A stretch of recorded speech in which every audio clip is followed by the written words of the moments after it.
नमस्कार, मैं हूं नीरज मिश्रा और आप देख रहे हैं आज की खबर। आज एक डॉन की कहानी, देश के उस डॉन की कहानी जो कि कहा जाए कि आज़ाद भारत के बाद अगर पहली बार किसी को डॉन कहा गया तो उस डॉन की पूरी जितनी भी कहानी है, जो भी उसके बारे में जानकारी है, वो मैं आपके साथ आज शेयर कर रहा हूं। उस डॉन का नाम था करीम लाला।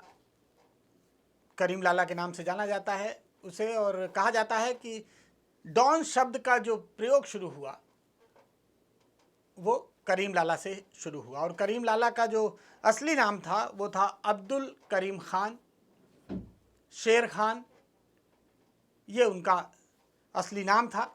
और ख़ास बात यह है कि कोई भी मर्डर के चार्जेस या गोली चलाने के कोई भी चार्जेस इस डॉन पे कभी नहीं लगे।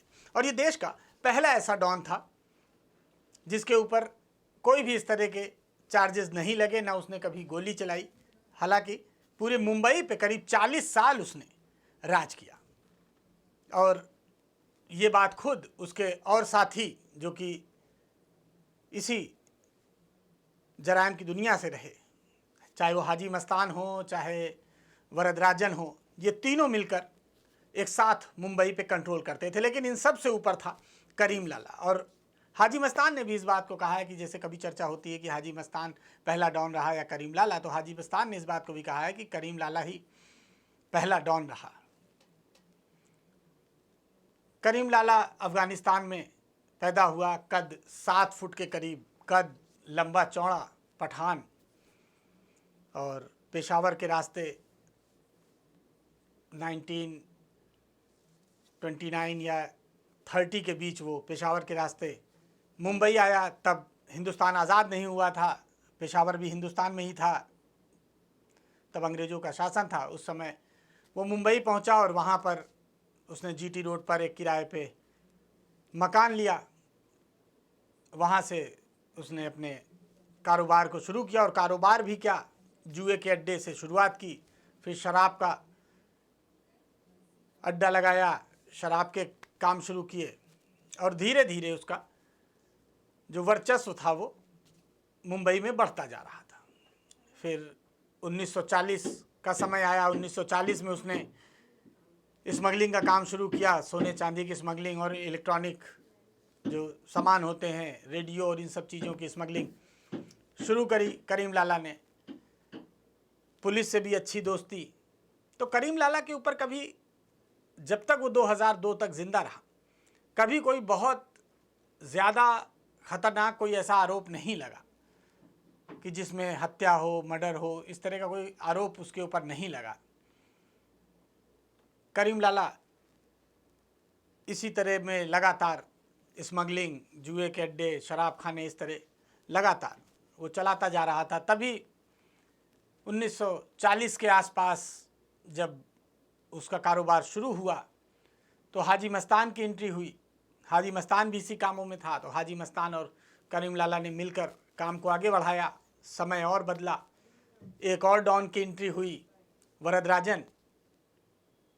वो भी जानता था कि हाजी मस्तान और करीम लाला के रहते इस तरह के काम नहीं किए जा सकते, स्मगलिंग या इस तरह के धंधे तो मिल के करना है। तो करीम लाला का भी वही फंडा था कि सब लोग मिल के करो, कोई खून खराबा या लड़ाई झगड़े जैसी ऐसी कोई बात नहीं होनी चाहिए। तो वरदराजन, करीम लाला और हाजी मस्तान तीनों मिलकर मुंबई संभालने लगे। और मुंबई में एक छत्र राज इन तीनों का था। चूँकि इन सभी पर कोई ऐसा आपराधिक बड़ा रिकॉर्ड नहीं था, तो इसलिए इन लोगों का जेल से भी सामना कम होता था।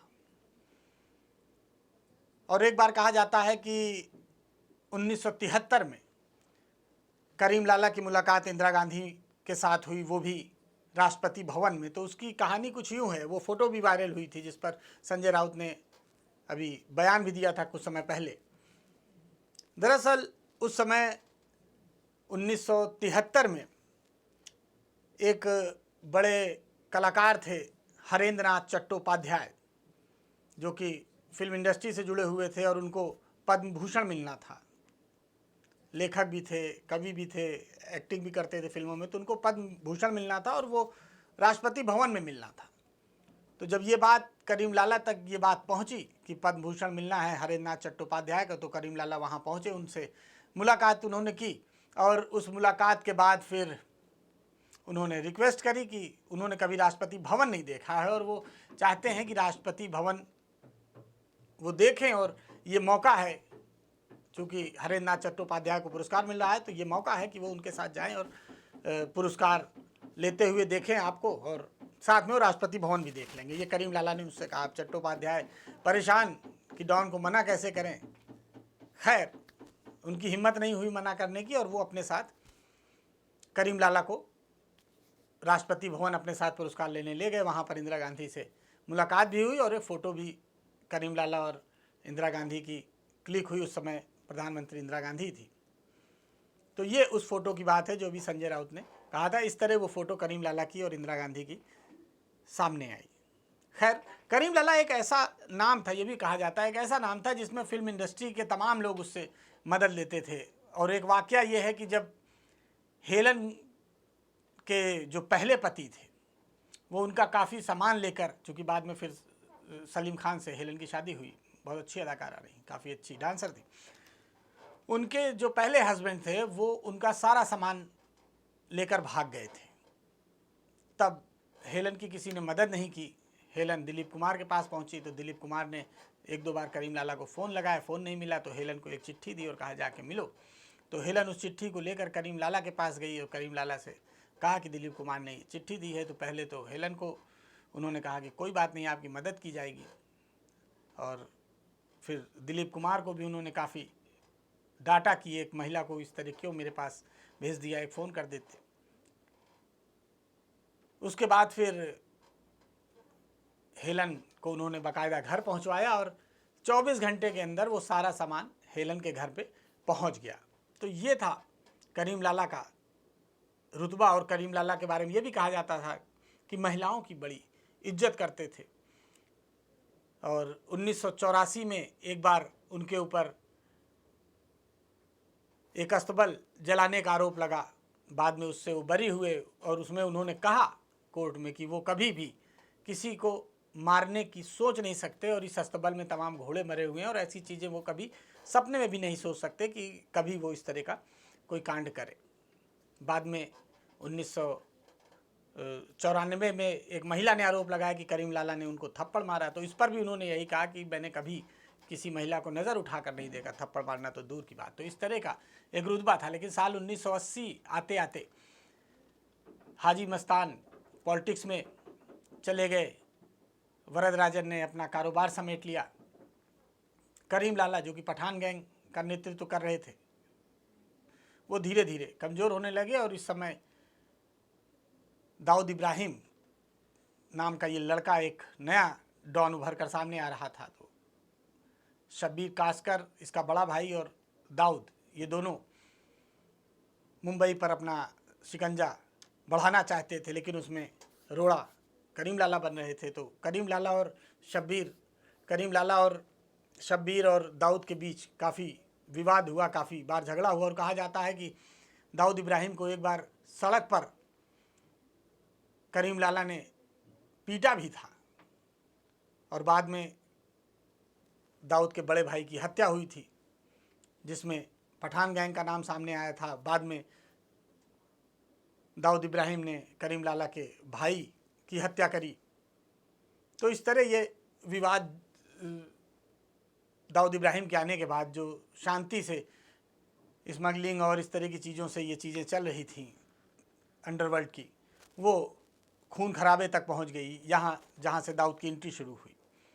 बाद में फिर पठान गैंग धीरे धीरे कमज़ोर होता गया, दाऊद इब्राहिम का शिकंजा कसता गया और फिर साल 2002 में करीम लाला की मौत हो गई।